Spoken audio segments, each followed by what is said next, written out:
यार flexi cap category में कौन सा फंड अपने पोर्टफोलियो में ऐड करूं? कौन, पराग पारेख, एचडीएफसी, एडलवाइज या कुछ और कौन से बेसिस पे चुनूं? रिटर्न्स देखूं, एयूएम देखूं, नंबर ऑफ स्टॉक्स या लार्ज, मिड और स्मॉल कैप का एलोकेशन देखूं? कितना कंफ्यूजिंग है ये। काश ये नेटफ्लिक्स की ट्रेंडिंग मूवीज चुनने जितना आसान होता। कोई बात नहीं, उतना आसान तो नहीं, पर हम कुछ वेबसाइट्स की मदद से ये काम आपके लिए थोड़ा सिंपल जरूर कर सकते हैं। हम आपको बताएंगे कि फ्लेक्सी कैप, जो कि इन्वेस्टर्स की one of the popular categories है, उसके टॉप फंड्स कैसे निकालने हैं, और उसमें से भी हम ये देखेंगे कि टॉप फंड्स को और एक लेवल डीप जाके कैसे कंपेयर करते हैं, ताकि इस कैटेगरी का सही फंड आप अपने पोर्टफोलियो में आसानी से ऐड कर सकें। Trust me, it takes just 10 minutes. अगर एक बार आप ये सीख गए तो आप हमेशा डिसीजन लेने से पहले ये स्टेप्स फॉलो कर सकते हैं। अब ये एनालिसिस हम हर कैटेगरी के लिए तो नहीं बता पाएंगे, लेकिन कुछ कैटेगरीज की सीरीज हम जरूर बना सकते हैं पॉपुलर डिमांड के बेसिस पर। तो इस वीडियो में हम फ्लेक्सी कैप के फंड्स कैसे चुनना है वो सिखाएंगे। नेक्स्ट पार्ट में we are planning to do this live demo for small cap. अगर चाहिए वो वीडियो तो comment small cap in the comment section. आपको स्मॉल कैप दुनिया के फंड्स कैसे चुने जाते हैं उस पे वीडियो मिल जाएगा। ऑल्सो हम हर हफ्ते ऐसे प्रैक्टिकल और डेटा ड्रिवन वीडियोस लाते रहते हैं, तो सब्सक्राइब टू द चैनल। चलिए अब साथ में फ्लेक्सी कैप कैटेगरी के फंड को कंपेयर करके चुनते हैं। जल्दी से कोई अपना टैब या लैपटॉप ले आइए ताकि आप ये वेबसाइट्स खोल सकें और साथ में प्रोसेस कर सकें। अब चलिए शुरू करते हैं with your host Swati. Let's get started. दोस्तों, इंडिया में आज लगभग 50 फ्लेक्सी कैप फंड्स अवेलेबल हैं, और जब ऑप्शंस इतने ज्यादा हो जाते हैं तो नेचुरली कंफ्यूजन भी बढ़ जाता है। हर फंड बढ़िया लगता है, फैक्ट शीट स्ट्रॉन्ग लगती है, लास्ट 3 से 5 ईयर रिटर्न्स भी अच्छे दिखते हैं, और हर फंड खुद को फ्लेक्सिबल और लॉन्ग टर्म ओरिएंटेड बताता है। ऐसे में सिर्फ 2 फंड शॉर्टलिस्ट करना आसान नहीं होता, पर टेंशन मत लीजिए, आपकी इस प्रॉब्लम को हम सॉल्व कर सकते हैं। लेकिन सबसे पहले फ्लेक्सी कैप के बारे में जान लेते हैं। फ्लेक्सी कैप फंड्स वो इक्विटी म्यूचुअल फंड्स होते हैं जहां फंड मैनेजर को कंप्लीट फ्लेक्सिबिलिटी होती है लार्ज कैप, मिड कैप और स्मॉल कैप स्टॉक्स के बीच एलोकेशन बदलने की। कोई फिक्स मैंडेट नहीं होता। रिस्क ज्यादा लगे तो लार्ज कैप बढ़ सकते हैं, और ग्रोथ अपॉर्चुनिटी दिखे तो मिड और स्मॉल कैप का एक्सपोजर बढ़ सकता है। इसी फ्लेक्सिबिलिटी की वजह से ये कैटेगरी लॉन्ग टर्म इन्वेस्टर के लिए पॉपुलर रही है। एनीवे, तो अब थ्योरी तो हो गई, चलिए as promised top flexi cap mutual fund कैसे सिलेक्ट करते हैं उसे प्रैक्टिकली स्क्रीन पर देखते हैं। इसको हमने 3 सेक्शन में बांटा है। पहले हम रुपी वेस्ट में सारे फिल्टर्स लगा के फंड्स एनालाइज करेंगे। सेकंड सेक्शन में रोलिंग रिटर्न्स देकर टॉप 2 फंड्स जज करेंगे, और लास्ट में इनके रिस्क्स देखेंगे। तो सबसे पहले हम रुपी वेस्ट वेबसाइट ओपन करते हैं और टूल्स में जाकर म्यूचुअल फंड स्क्रीनर सेक्शन में जाते हैं। एसेट सिलेक्शन में जाएंगे, उसमें इक्विटी कैटेगरी के अंदर इक्विटी फ्लेक्सी कैप सिलेक्ट करते हैं और लार्ज कैप हटा देंगे ताकि सिर्फ रेलेवेंट फंड्स ही स्क्रीन पर आए।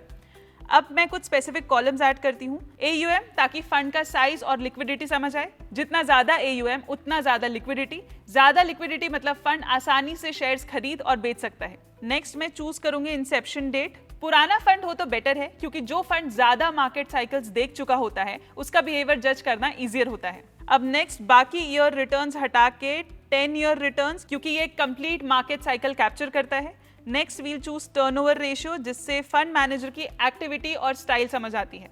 फिर हम चूज करेंगे नंबर ऑफ स्टॉक्स ताकि कॉन्सेंट्रेशन का आइडिया मिले, और फाइनली मिड, स्मॉल और लार्ज कैप का एलोकेशन, क्योंकि यहीं से एक्चुअल रिस्क प्रोफाइल समझ आती है। अब नेक्स्ट फंड को 10 ईयर रिटर्न्स के बेसिस पे सॉर्ट कर देते हैं। क्यों 10 ईयर रिटर्न्स? क्योंकि ये पीरियड सिर्फ रिटर्न्स नहीं, पूरा मार्केट साइकिल दिखाते हैं। अगर कोई फंड लॉन्ग टाइम पीरियड में रीजनेबली कंसिस्टेंट रही है तो उसकी इन्वेस्टमेंट प्रोसेस टेस्टेड मानी जा सकती है।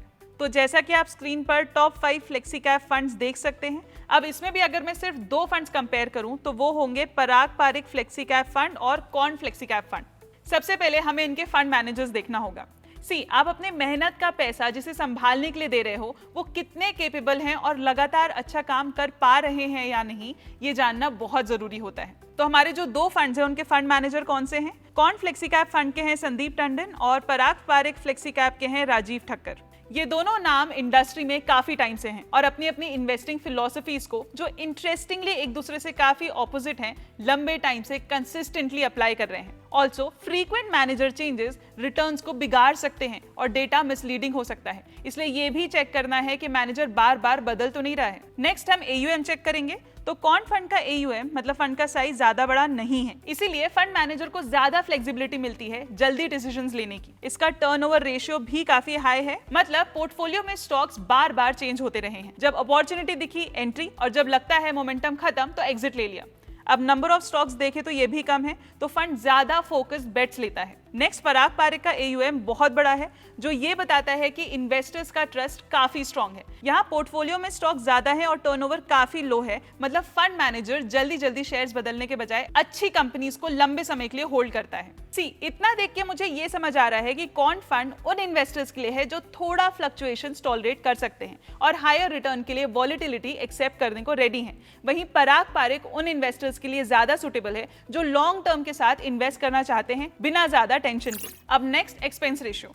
दोनों का एक्सपेंस रेशियो देखें तो पराग पारेख फ्लेक्सी कैप का एक्सपेंस रेशियो है 1.28% के अराउंड, जबकि कॉर्न फ्लेक्सी कैप का है 1.79%। ये लगभग 50 बेसिस पॉइंट्स का डिफरेंस है, लेकिन लॉन्ग टर्म में स्पेशली 10 से 15 साल के होल्डिंग पीरियड पर ये कॉस्ट गैप कंपाउंडिंग पर बहुत बड़ा इंपैक्ट डाल सकता है। कॉर्न का हायर एक्सपेंस रेशियो उसके highly active high churn strategy का कॉस्ट रिफ्लेक्ट करता है। नेक्स्ट, हम दोनों फंड का एलोकेशन देखेंगे। लेटेस्ट डेटा के हिसाब से कॉर्न फ्लेक्सी कैप का लार्ज कैप एक्सपोजर लगभग 2/3 के आसपास है, वहीं मिड और स्मॉल कैप का एक्सपोजर सिलेक्टिव है। वैसे ही पराग पारेख फ्लेक्सी कैप फंड का फोकस ज्यादा लार्ज कंपनीज पर रहता है और स्मॉल मिड कैप कंपनीज में इसका एक्सपोजर काफी कम होता है। अब ये देखना क्यों इंपॉर्टेंट है दोस्तों, फ्लेक्सी कैप फंड्स का एक इंपॉर्टेंट रिस्क ये होता है कि इनकी परफॉर्मेंस काफी हद तक फंड मैनेजर के एलोकेशन डिसीजंस पर डिपेंड करती है। अगर लार्ज कैप, मिड कैप और स्मॉल कैप के बीच टाइमिंग थोड़ी सी भी गलत हो जाए तो शॉर्ट टर्म रिटर्न्स पर बहुत बड़ा असर पड़ सकता है, और जब फंड मिड कैप या स्मॉल कैप की तरफ ज्यादा झुक जाता है तो वॉलिटिलिटी भी बढ़ जाती है, मतलब इन्वेस्टर को ज्यादा अप्स एंड डाउन्स झेलने पड़ सकते हैं। इस बात को करंट मार्केट कंटेक्स्ट के साथ जोड़कर देखना जरूरी है। मार्केट अभी करेक्टिव फेज में है और खासकर स्मॉल कैप स्टॉक्स ने पिछले 1-1.5 साल के तेज रन अप के बाद अच्छा खासा करेक्शन देखा है। ऐसे माहौल में higher large cap allocation portfolio के वॉलिटिलिटी को नेचुरली कंट्रोल करता है। यह अप्रोच फंड मैनेजर के रिस्क मैनेजमेंट माइंडसेट को दिखाता है, सिर्फ रिटर्न्स के पीछे भागने वाली सोच को नहीं। नेक्स्ट, आप इस फंड पे टैप करके बाकी डिटेल्स भी यहाँ से ले सकते हैं, जैसे फैक्ट शीट, इनके टॉप होल्डिंग्स, सेक्टर एलोकेशन।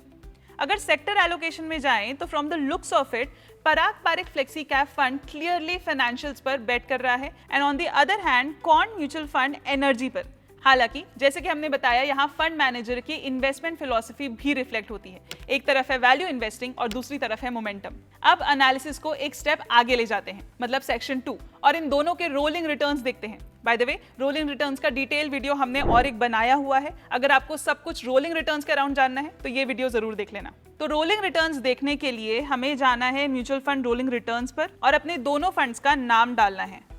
यहाँ से आपको बाकी फंड्स हटा देना है। हमने 5 ईयर रोलिंग रिटर्न चूज किया है क्योंकि इक्विटी इन्वेस्टिंग के लिए 5 साल एक प्रैक्टिकल होल्डिंग पीरियड होता है। स्टार्ट डेट मैंने यहाँ पे 2018 डाल दी है। दोस्तों, रोलिंग रिटर्न्स इसलिए यूज करते हैं क्योंकि ये सिर्फ एक डेट पे डिपेंड नहीं करता, ये मार्केट के हर टाइप के एंट्री पॉइंट को कंसिडर करता है। इस वजह से शॉर्ट टर्म वॉलिटिलिटी का नॉइज काफी हद तक फिल्टर हो जाता है। अब ग्राफ से एक चीज क्लियरली दिखाई दे रही है, कॉर्न फ्लेक्सी कैप के 5 ईयर रोलिंग रिटर्न्स का रेंज काफी वाइड है। मिनिमम रिटर्न स्लाइटली नेगेटिव है, मतलब 0.06% के आसपास, जबकि मैक्सिमम 37 to 38% के आसपास रहा। अगर रिटर्न डिस्ट्रीब्यूशन देखें तो लगभग 11% ऑफ द टाइम रिटर्न्स 30% से ऊपर रहे, लेकिन साथ ही अगर आप देखें तो लो रिटर्न और इवन मार्जिनली नेगेटिव फेजेस भी दिखे। ये प्रोफाइल हाई अपसाइड के साथ हायर वेरिएबिलिटी को रिफ्लेक्ट करता है। वहीं पराग पारेख फ्लेक्सी कैप के 5 ईयर रोलिंग रिटर्न्स में down side clearly better controlled है। मिनिमम रोलिंग रिटर्न्स 3 to 4% के आसपास रहा, मैक्सिमम 30 to 31% तक गया और ऑलमोस्ट सारे आउटकम्स 10 to 30% के बैंड में हैं। इसका मतलब इनका रिटर्न ज्यादा प्रेडिक्टेबल और स्मूदर रहा। क्लियरली ये दिखाता है कि कॉर्न का data driven high churn model aggressive phases में ज्यादा अपसाइड कैप्चर करता है, इसलिए सिर्फ CAGR देखकर फंड कंपेयर करना इनकम्प्लीट होता है। रोलिंग रिटर्न ज्यादा इंपॉर्टेंट होते हैं। अब हमारी एनालिसिस ऑलमोस्ट पूरी हो चुकी है, बस अब इन फंड्स के रेशियोज देखना है। उसको अच्छे से कंपेयर करने के लिए हम वैल्यू रिसर्च की वेबसाइट पर जाते हैं, मतलब अब आ गया है हमारा सेक्शन 3। अब वैल्यू रिसर्च की वेबसाइट में जाना है और यहाँ रिस्पेक्टिव फंड्स का हमें नाम डालना है और फिर रिस्क वाले सेक्शन पर जाना है। पराग पारेख फ्लेक्सी कैप फंड की बात करें तो इसका स्टैंडर्ड डिविएशन यानी वॉलिटिलिटी का मेजर लगभग 8.4 है। ये ना सिर्फ अपनी कैटेगरी से कम है बल्कि इंडेक्स के कंपैरिजन में भी कम है। इसका बीटा अगर देखें तो 0.57 है, मतलब मार्केट जितना ऊपर नीचे होता है फंड उसका लगभग आधा ही फ्लक्चुएट करता है। फिर भी इसका शार्प रेशियो 1.67 है, जो दिखाता है कि जो रिस्क लिया गया है उसके बदले रिटर्न्स काफी अच्छे रहे हैं। अब कॉर्न फ्लेक्सी कैप देखते हैं तो यहाँ पिक्चर थोड़ी अलग है।